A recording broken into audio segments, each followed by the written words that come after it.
Doa itu bukan sekedar penting permohonannya, tapi menunjukkan status kita sebagai hamba di hadapan Allah Subhanahu wa taala. Jadi kalau ada orang selama hidup tidak pernah berdoa, artinya dia mengingkari status dia sebagai hamba di hadapan Allah Subhanahu wa taala.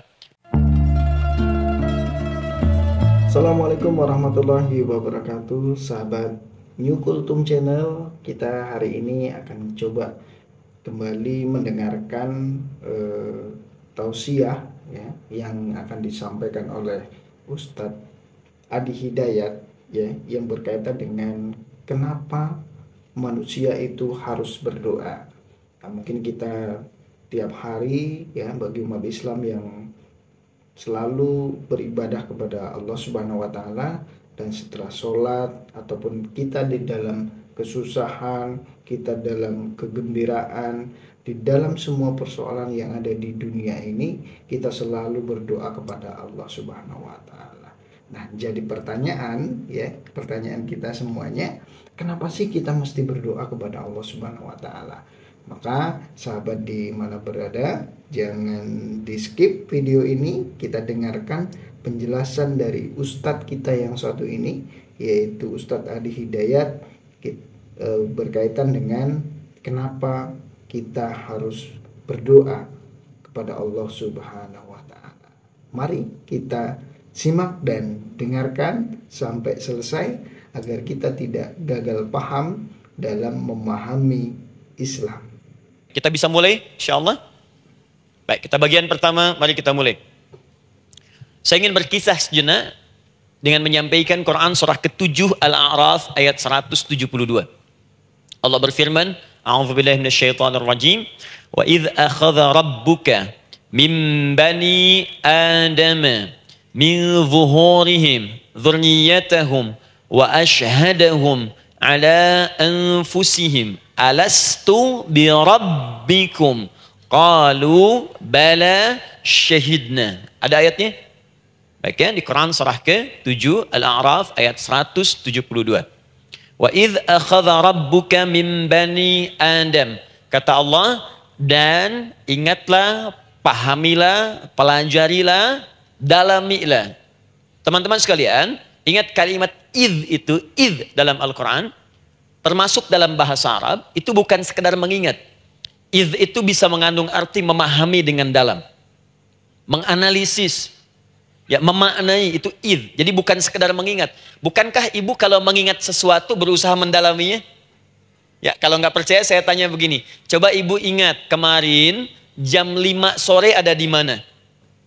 Bukankah sekarang sedang mendalami sesuatu? Sedang mencari memori jam 5 sore kemarin ada di mana?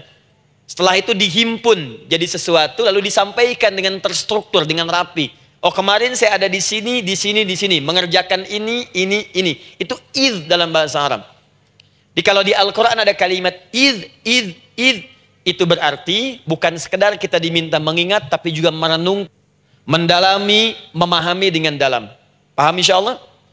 Baik, sekarang perhatikan. Nanti kalau ibu baca Al-Quran, maksud saya, ibu bisa menerjemahkan sendiri dan memahami dengan baik. Ya, misal kalimat idz pertama dalam Al-Quran misal ditemukan di Quran surah kedua ayat 30. Wa idz qala rabbuka lil malaikati inni ja'ilun fil ardi khalifah. Idz akan ditemukan. Nah, sekarang ayat tentang korelasinya dengan doa, kita buka Quran surah ke-7 tadi ayat 172. Wa idz akhadha rabbuk, dan pahami ya, kata Allah, renungkan ya, maknai dengan dalam ketika Allah menyampaikan, membuat komitmen dengan semua anak cucu Adam tanpa kecuali. Semuanya. Ingat kalau ditemukan kalimat Bani Adam. Bani Adam disebutkan 7 kali dalam Al-Quran. Ya. Berapa kali? 7 kali. Kalimat Bani Adam. Bani Adam. Ini menunjuk pada semua keturunan anak cucu Adam sampai selesai kehidupan. Ya, dari Nabi Adam alaihissalam, kemudian pasangannya Sayyidah Hawa alaihissalam, kemudian keduanya mulai berumah tangga, melahirkan keturunan. Diabadikan di Al-Quran surah keempat, ya, surah Ibu, ayat yang pertama. Ya ayyuhan nasu taqu rabbakumul ladzi khalaqakum min nafsin wahidah wa khalaqa minha zawjaha. Di situ kemudian ada Adam, zaujaha Hawa. Ya, wa batha minhuma rijalan katsiran wa nisaa. Dari situ turun keturunan laki-laki perempuan, laki-laki perempuan. Nanti menyebar, Bu, ya, menyebar. Ada yang ke Chicago, ada yang di Chicago, ada yang di Singapura, ada yang di Singapura. Semua nyebar. Ya, di Sunda, dari Jawa sampai ke Sumatera, sampai Indonesia, sampai Nusantara, sampai Asia, Eropa, dunia. Nanti penyebarannya disebutkan di Quran surah ke-49 ayat ke-13. Ya ayyuhan nasu inna khalaqnakum min dzakarin wa untha. Hai manusia, semua saya ciptakan ada dua jenis. Kalau bukan laki-laki itu pasti perempuan. Jadi tidak ada yang ketiga. Ingat ya? Kalau bukan laki-laki siapa? Perempuan. Jadi tidak ada misalnya, maaf, laki-laki yang keperempuan-perempuanan yang gerakannya melambai, ya, kata-katanya terlampau lembut misal, dan tidak ada pula perempuan yang perkasa, ya, terlampau kuat misalnya, melampaui batas-batas standarnya. Jikalau bukan laki-laki pasti perempuan. Dua saja.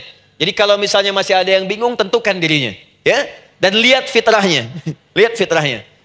Baik, kemudian waja'alnakum syu'uban wa qabaila. Kami tempatkan kalian mungkin beda-beda tempat. Syu'ub, beda tempat. Ya, ada yang misalnya RT, RW, kecamatan, beda kampung, beda negara, sampai seluruh dunia. Wa qabail, satu tempat itu sukunya bisa beda. Coba Ibu lihat misalnya, ya, di daerah Sumatera saja ada berapa suku? Di Sunda paling banyak suku, gitu ya? Banyak sekali. Jadi bisa lain-lain, bisa beda-beda. Nah, lita'arafu, semua saling mengenal, silakan. Nah, ketika semua tadi ditempatkan di semua pelosok dunia, baik laki-laki, perempuan, dari anak keturunan Adam, itu semua anak keturunan Adamnya disebut dengan satu nama saja dalam Al-Quran, yaitu Bani Adam. Jadi kalau kita mau cari keturunan kita, sampai ke asal mula kita, dari kita sekarang, itu semua akan tersambung kepada Adam alaihissalam. Puncaknya akan ke sini. Ya. Dan tidak akan nyasar kemana-mana, Bu. Ya. Ada sebagian manusia, nasabnya tidak ingin ke Adam, inginnya bergeser, sehingga mengatakan manusia berasal dari monyet katanya. Ya? Ada yang berkata begitu. Ibu sampaikan saja kalau bapak dari monyet, silahkan saja, jangan ngajak-ngajak saya, gitu ya. Nah, jadi semua manusia itu pasti akan kembali ke sini, ya, ke Adam alaihissalam. Karena itu saya pernah sampaikan termasuk di sini di hadapan ibu semua, masih ingat mukjizat pertama Rasulullah sallallahu alaihi wasallam saat lahir ke muka bumi. Ingat, Nabi itu sebelum dilantik menjadi Rasul, dalam usia 40 tahun, turun surah Al-Alaq, itu diberikan oleh Allah keistimewaan tanda-tanda kenabian. Apa di antara tandanya? Allah perjelas nasab keturunannya sampai Nabi Adam, padahal lahirnya itu ayahnya sudah wafat. Di lahir beliau, ayahnya wafat, tapi nasabnya diperjelas sampai Nabi Adam. Sehingga jelas, orang tidak bisa menyoal.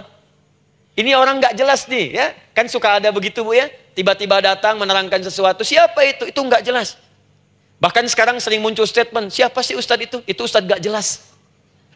Ya. Nabi nggak bisa disoal karena semuanya jelas, nasabnya jelas, keturunannya jelas, kemuliaannya jelas, ilmunya jelas. Jadi kalau orang mau menyoal nggak punya peluang. Siapa kamu Muhammad? Saya jelas keturunannya. Muhammad SAW bin Abdullah, bin Abdul Muttalib, bin Hashim, bin Abdul Manaf, bin Qusay, bin Murrah, bin Kilab, bin Ka'ab, bin Ghalib, bin Fihir, bin Malik, bin Nadar, bin Kinana, bin Khuzaimah, bin Mudrika, bin Ilyas, bin Nizar, bin Mudar, bin Ma'ad, bin Adnan, bin Addi, bin Adri, bin Muqawwam, bin Nagur, bin Tarih, bin Ya'rub, bin Yasjub, bin Nabit, bin Ismail alaihissalam, bin Ibrahim alaihissalam, bin Azar atau bin Nakhur, bin Abir, bin Kinan, bin Arfakhshad, bin Sam, bin Nuh alaihissalam, bin Mikhlail, Matushala, bin Kinan, bin Anwas, bin Tith, bin Adam alaihissalam. Coba ulangi. Jelas. Jelas. Jadi orang nggak bisa nyoal, itu mukjizat, ya. Keistimewaan pertama sebelum Allah kemudian angkat menjadi Nabi dan Rasul di usia 40 tahun.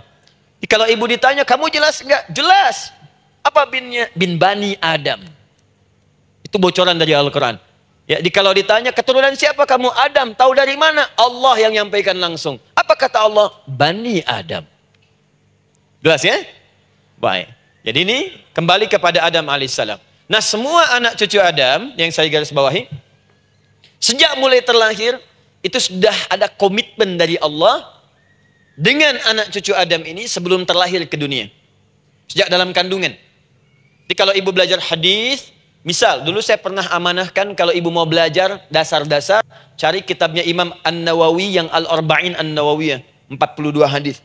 Hadis keempat, ya paling kiri sebelah atas di kitabnya, dari Abdullah bin Mas'ud radhiyallahu taala anhu, ya.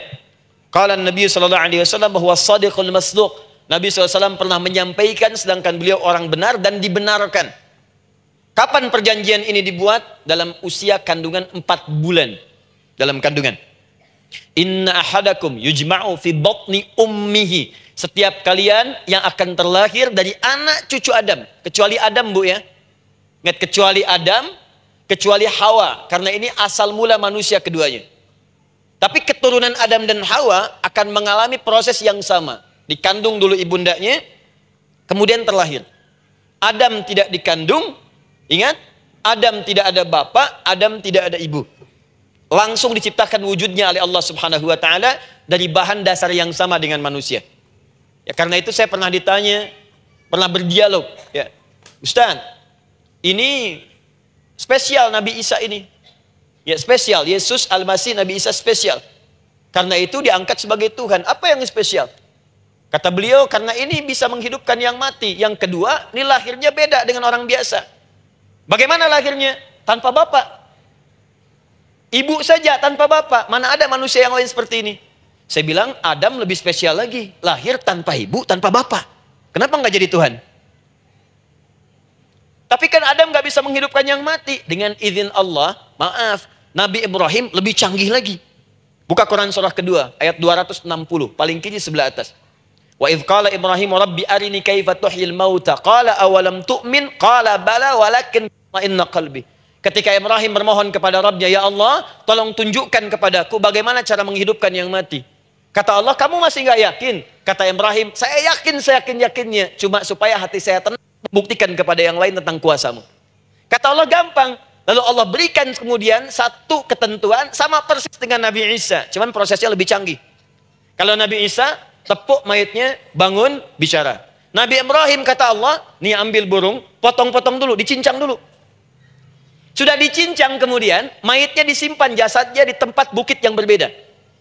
Kalau sekarang potong burung, simpan di bukit satu, jasad yang kedua simpan di bukit B. Kepalanya simpan di bukit A, ekornya simpan di bukit B, badannya simpan di bukit C. Panggil dengan nama Allah.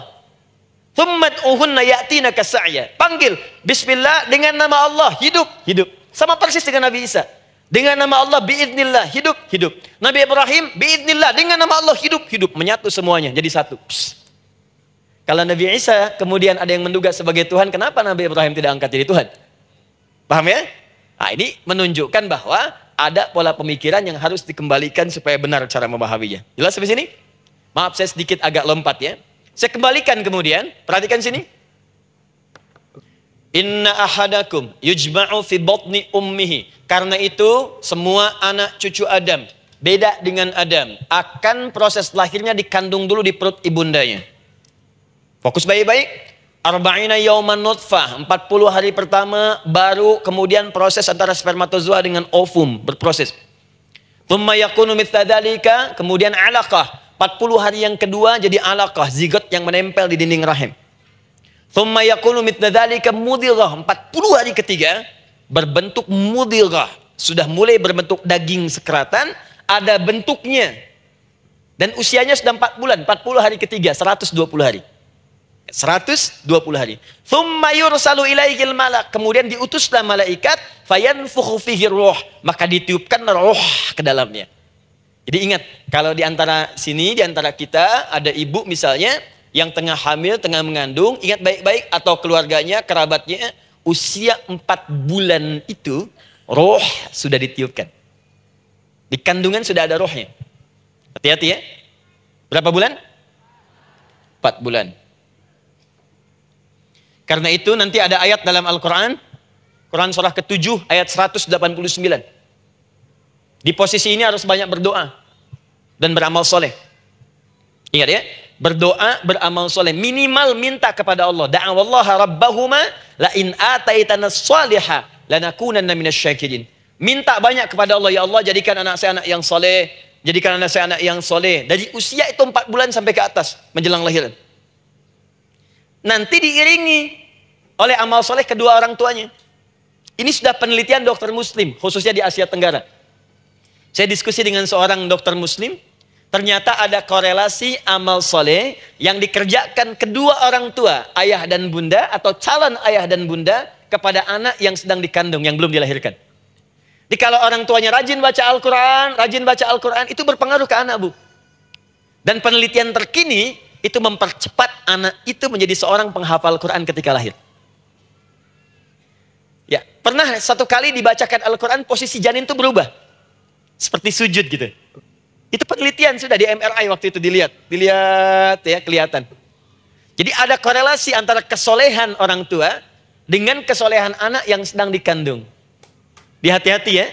Tapi yang penting diketahui adalah dalam usia kandungan 4 bulan itu disebutkanlah isyarat di Quran surah ke-7 ayat 172 terjadi perjanjian komitmen dengan Allah Subhanahu wa taala. Apa perjanjiannya?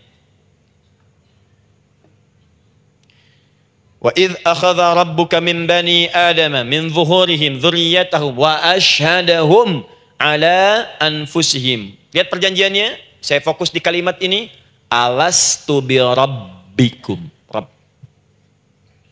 Apakah engkau akan berkomitmen saat ini? Bersaksi? Karena kalimatnya bersaksi. Wa ashhadahum, dan mereka bersyahadat, bersaksi, komitmen. Di komitmennya menggunakan kata syahadat di sini. Karena itu nanti setiap bayi yang sudah terlahir dari rahim ibu manapun itu berada dalam keadaan suci karena sudah bersyahadat dalam perut ibundanya. Masih ingat hadis ini? Kullu mauludin yuladu 'alal fitrah. Setiap yang terlahir dari rahim perempuan manapun itu membawa fitrah. Apa di antara fitrah yang dimaksudkan itu? Fitrah keislaman, fitrah mengakui Allah sebagai Tuhan. Itu nanti ada di Quran surah ke-30 ayat ke-30, paling kanan sebelah atas. Quran surah 30 ayat 30.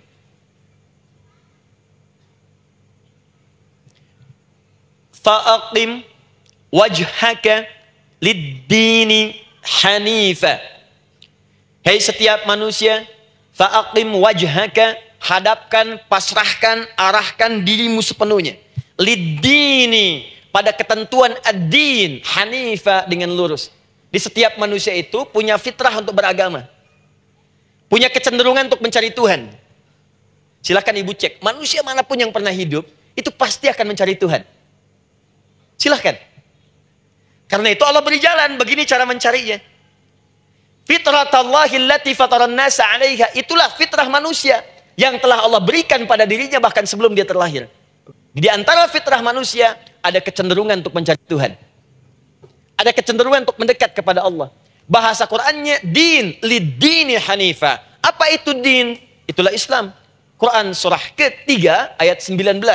Inna dina indallahil Islam. Karena itu silakan cek, semua orang itu pasti akan mencari Tuhan. Setiap manusia. Ada yang melihat kayaknya ada di hewan, kayaknya ada di pohon, kayaknya ada di alam, kayaknya ada di patung, kayaknya ada di... Mencari dia.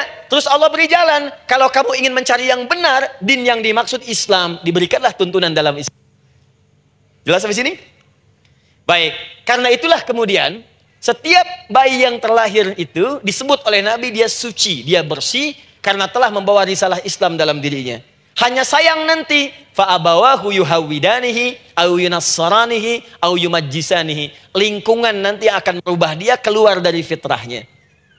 Bisa dipengaruhi, tiba-tiba berubah misalnya keyakinan. Bisa karena kejadian tertentu, dia jauh dari Allah Subhanahu wa ta'ala. Dia muslim, cuman karena kondisi tertentu, pekerjaan menjauhkan dia dari Allah, lupa sholat.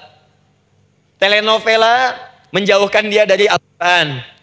WhatsApp, Facebook, media sosial melupakan dia dari ibadah. Coba ibu, kalau online setiap hari berapa kali dengan media sosial? Ganti status. Online dengan Allah berapa kali dalam sehari? Coba hitung. Online dengan Allah yang paling maksimal kan sholat fardu. 5 kali. Kalau 1 kali 5 menit kali 5, cuma 25 menit. 25 menit online dengan Allah. Berapa menit online dengan media sosial yang tidak nyata? Dan cita-cita masuk surga. Ayo sini. Nah, saya belum selesai. Jadi yang pertama, dalam perjanjian 4 bulan ini, pertama ada komitmen bersyahadat menuhankan Allah. Tapi yang kedua, ini yang dahsyat. Perhatikan kalimatnya, fokus. Saat Allah memperkenalkan dirinya, dalam kandungan kita, usia 4 bulan itu, dengan nama apa Allah memperkenalkan dirinya? Coba lihat ayatnya. Alastu bi rabbikum, dengan nama Rabb. Wa idh akhadha rabbuka min bani adama dzurriyyatahum, awas, wa ashhadahum ala anfusihim alastu bi rabbikum, dengan nama Rabb. Nah, ibu sekalian, kata Rabb ini itu berasal dari kata ar-rububiyah.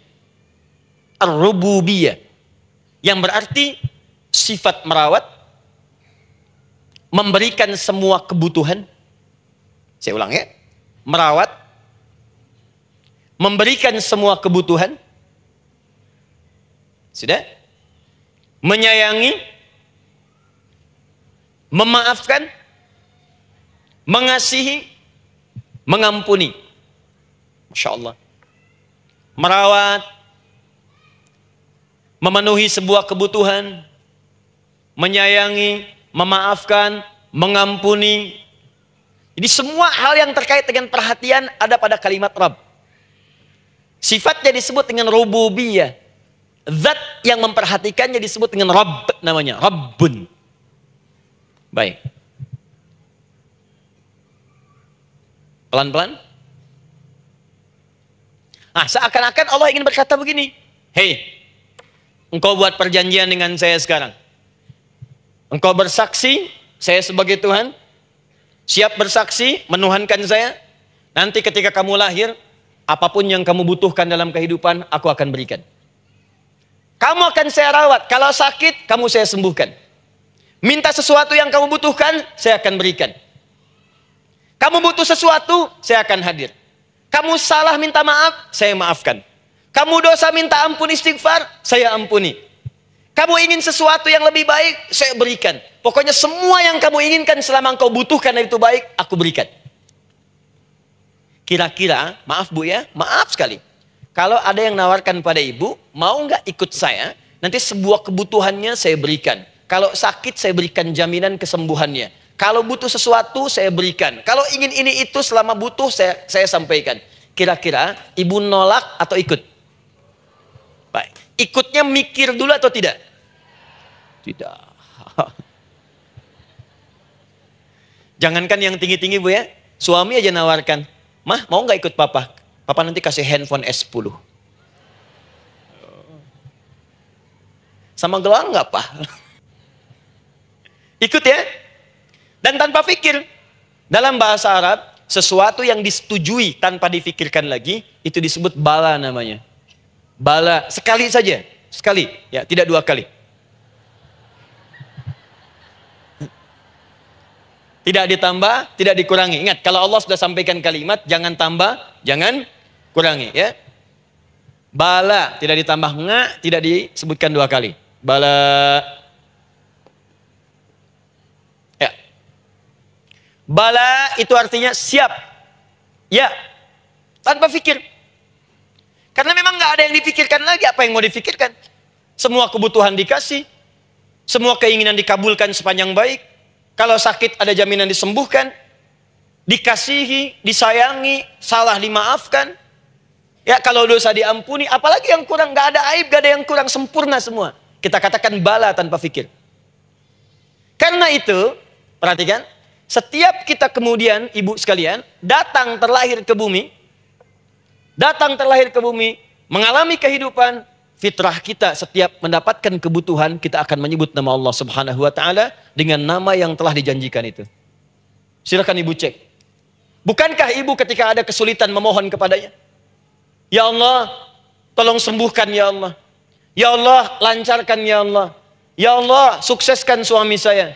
Ya Allah, tenangkan kehidupan rumah tangga kami. Ya Allah, anugerahkan solusi. Ya Allah, sembuhkan ibu saya. Semua minta kan? Dan dahsyatnya, ketika ibu memohon kepada Allah itu, ibu gunakan kalimat yang telah disepakati ketika Allah sampaikan kepada kita. Rabb, Rabb, Rabb. Perhatikan, kalau ibu berdoa, doa apa paling favorit? Rabbana atina fid dunya hasanah. Fil akhirati hasanah. Wa qina. Doa apa itu? Sapu jagat. Bu bayangkan, Nabi aja nggak tahu tuh istilah itu sapu jagat. Ibu tahu? Wah, Masya Allah, Indonesia kreatif. Luar biasa. Ada doa sapu jagat, nggak ada doa sapu nggak ada jagatnya, ada doa jagat nggak ada sapunya. Wah, pokoknya luar biasa lah. Ya. Ya, lihat, bukankah kalimatnya dibuka dengan Rabb? Rabbana atina fid dunya sana. Rabbana zalamna anfusana wa illam taghfir lana wa tarhamna lanakunanna minal la yukallifullahu nafsan illa laha ma kasabat wa 'alaiha mak. Perhatikan, Rabbana la innasina Rabbana Rabb. Ini ayatnya. Sapu jagat Quran surah 2 ayat 201. La yukallifullah Quran surah 2 ayat 286. Rabbana zalamna Quran surah 7 ayat 23. Yang ingin saya sampaikan, setiap kita butuh sesuatu, kita menyebut namanya dengan kalimat Rabb. Kenapa kita katakan Rabb? Karena Allah sendiri menyebutkan dengan kalimat Rabb. Alastu bi rabbikum, saya nanti adalah Tuhan yang akan memperhatikan kalian, menyayangi kalian. Saya Tuhan yang akan merawat kalian, memberikan semua kebutuhan. Makanya ibu tuh kalau ada persoalan nagih seakan-akan ke Allah. Ya Allah, kan engkau yang berjanji kepada saya.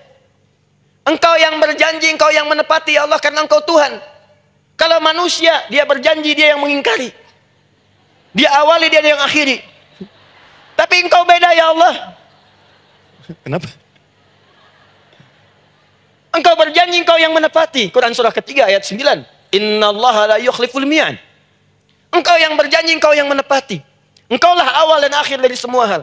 Engkau mengatakan saya Rabb yang akan memberikan semua kebutuhan. Sekarang saya butuh ya Allah.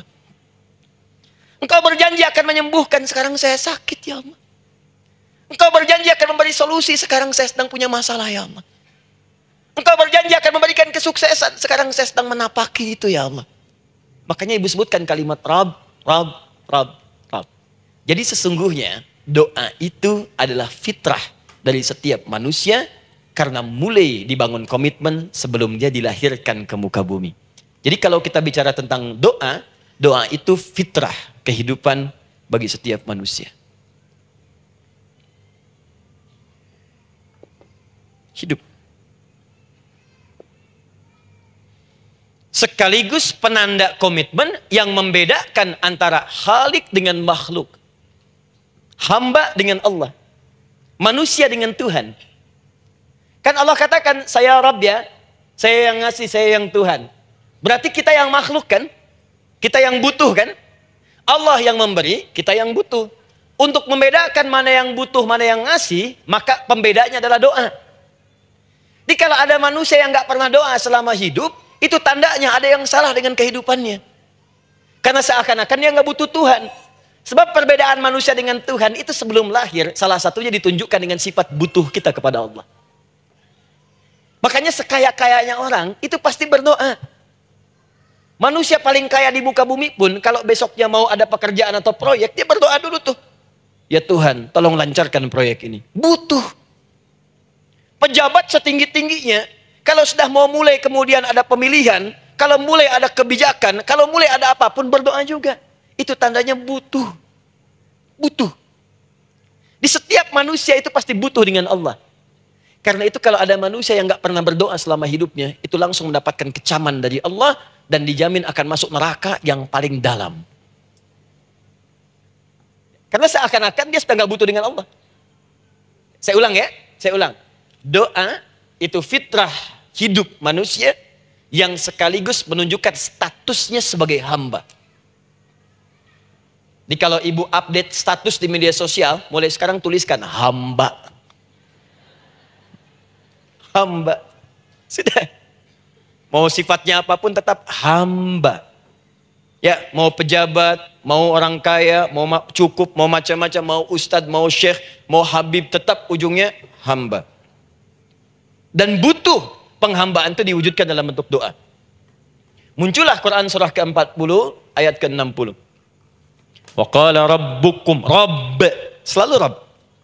Wa qala rabbukum ud'uni astajib lakum. Innal ladzina yastakbiruna an ibadati, awas, sayadkhuluna jahannama dakhirin. Allahu akbar. Dan Rabbmu berfirman, mengingatkan kembali kepada kalian semua, hei hamba-hambanya. Kalau ada kebutuhan, kalau ada masalah, kalau ada permintaan, kata Allah, ayo doa sama saya. Minta. Kan kita sudah bikin perjanjian. Makanya Allah katakan kalau punya masalah, Bu, berdoa. Bukan mengeluh. Kalau punya persoalan, Bu, berdoa. Bukan bikin status. Rasanya aku tidak sanggup. Ditulis di Facebook. Ngapain? Terus kalimat Allahnya pun jelas. Minta kepadaku, bukan mengeluhkannya. Kamu tidak seperti yang aku kira. Nungguin komen. Sambil masak, celing ada satu. Ucuk kunaun. Makin meluas masalah. Untuk dah abi mas sabar. Sudah. Paham ya? Jadi ini kaidah hidup yang pertama. Sebetulnya sederhana, cuman jarang digunakan gitu. Sederhana, cuman jarang dipakai. Kata Allah kan, kamu doa itu, saya kasih ketenangan. Jadi Bu, gini, doa itu manfaatnya, walaupun solusi belum datang, tapi hati tenang. Tenang. Jadi kalau mau curhat-curhat sama Allah, sampaikan, minta, mohon, berikan. Minimal tenang. Saya kasih rahasia ya. Ini di antara kita saja nih. Lihat sini. Saya hapus dulu deh. Bismillah. Masya Allah. Mau ngapus sendiri, nulis sendiri, penghapus, lari sendiri.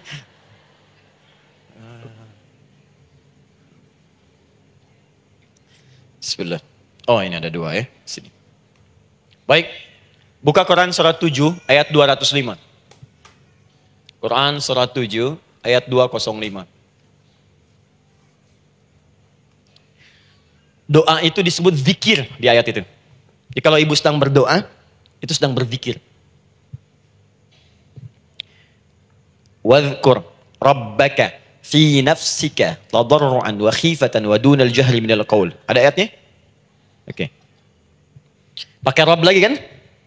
Wadhkur rabbaka. Kalau engkau punya masalah, kata Allah, sekecil apapun. Di rumah tangga kah, di kantor kah, kehidupan sosial kah. Kata Allah, ayat sebut, minta kepada Allah. Berdoa. Doa disebut dengan zikir. Zikir itu semua kegiatan yang membuat kita ingat Allah. Zikir. Baca Quran, zikir. Dalilnya Quran surah ke-15 ayat 9. Inna nahnu nazzalna dzikra. Kami turunkan Al-Quran sebagai zikir. Menghafal Quran, zikir. Quran surah 54 ayat 17, ayat 22, ayat 32, ayat 40. Walaqad yassarnal Qur'ana lidzikri. Kami akan mudahkan Al-Quran untuk diingat, dihafalkan. Zikir, sebagai zikir kepada Allah. Ibu selepas sholat, baca subhanallah, alhamdulillah, Allahu Akbar, zikir. Quran surah keempat, ayat 103. فَإِذَا قَضَيْتُمُ الصَّلَاةَ فَاذْكُرُوا اللَّهِ. Maka jika anda telah tuntas mengerjakan sholat, segera berzikir kepada Allah. Sholat sendiri, zikir. Quran surah ke-20, ayat ke-14.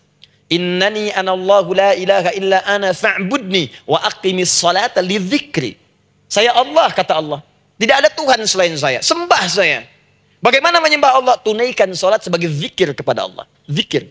Di zikir, semua amalan yang mendekatkan kita dengan Allah. Doa, itu satu dari bagian zikir. Tapi tahukah ibu fungsi zikir yang paling utama itu apa? Quran surah 13 ayat ke-28. Ala bidzikrillahi tatmainnul qulub. Yakinkan pada dirimu, kalau zikirmu benar kepada Allah, maka dia akan berdampak kepada hati menjadi lebih tenang. Zikir itu, manfaat pertamanya, membuat hati tenang, Bu. Tadi saya contohkan. Baca Al-Quran, zikir kan? Jadi kalau ibu sedang tidak tenang, sedang gelisah, ada masalah, daripada mengeluh sana sini, wudu, bu, wudu. Ambil mushaf, baca. Saat baca itu mungkin solusi belum datang, tapi hati itu lebih tenang. Kaitan dengan bahasan kita, doa, minta. Doa. Jadi kalau orang punya masalah itu kalau berdoa, walaupun solusinya belum datang, walaupun kemudian jawabannya belum tiba, minimal hati ibu itu tenang. Ini dia. Kan surah 13 ayat 28. Rumus ini pakai. Gunakan dalam hidup. Karena yang tahu kehidupan kita itu Allah yang menciptakan kita. Yang tahu pesawat, yang bikin pesawat. Yang tahu handphone, yang bikin handphone. Yang tahu mikrofon, yang bikin mic-nya. Yang tahu kita, yang menciptakan kita. Ikutilah petunjuk Allah yang menciptakan kita, maka akan langsung terasa manfaatnya. Ibu tidak percaya, silahkan lakukan. Rasakan bedanya, bedakan rasanya, dan pasti akan terasa bedanya. Akan lain. Tuh. Doa.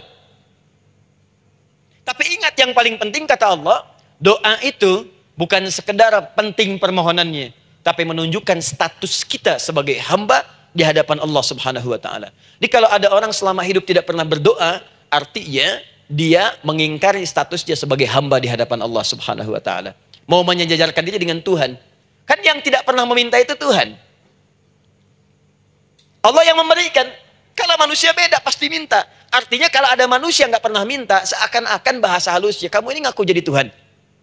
Saya tempatkan kau di neraka jahanam yang paling bawah. Jahanam itu bu, belum masuk saja sudah terasa. Terasa. Buka ibu Quran surah misalnya ke-40 Ghafir tuh. Ya, ayat 45 sampai dengan 47-nya.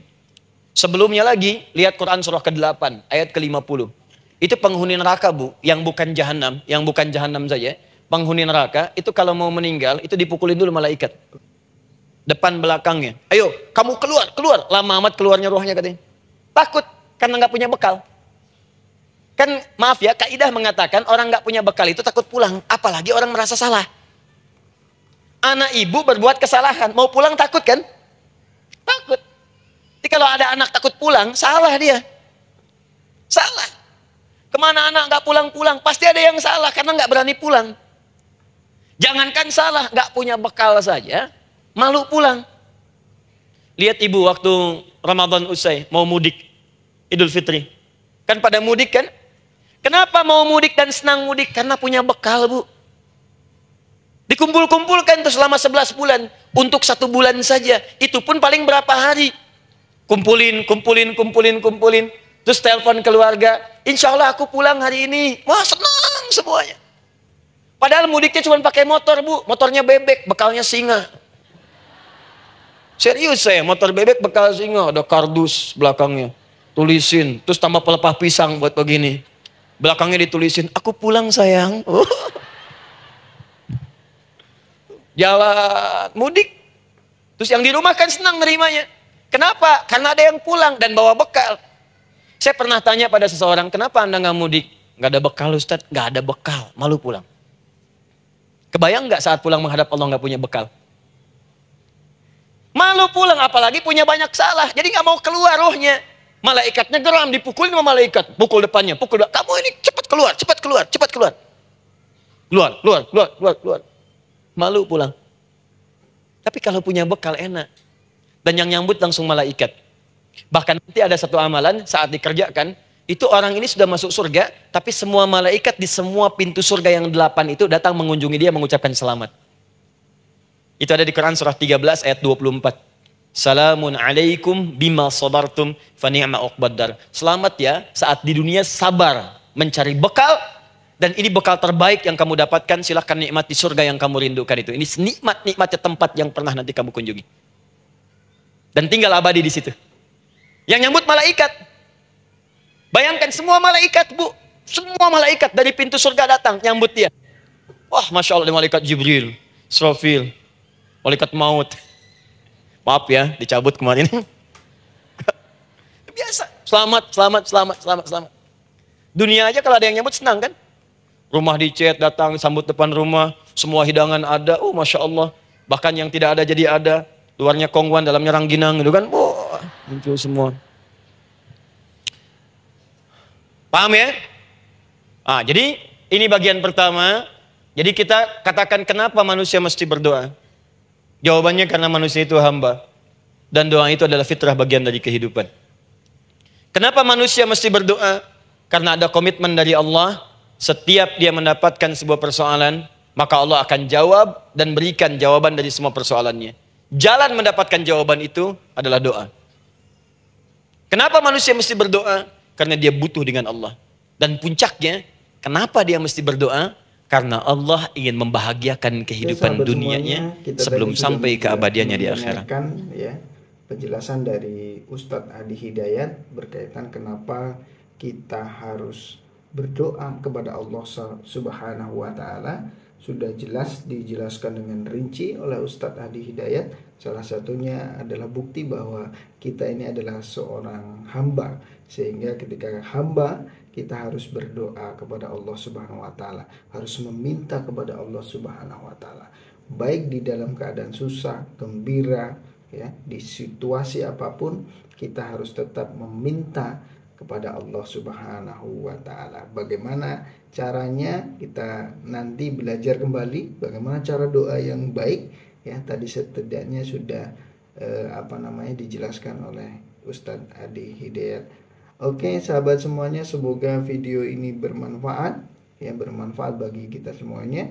Jangan lupa ketika video ini bermanfaat, like, share, dan komen agar saya lebih semangat lagi untuk bagaimana belajar bersama, ya, bersama dengan Ustadz Adi Hidayat yang berkaitan dengan agama Islam.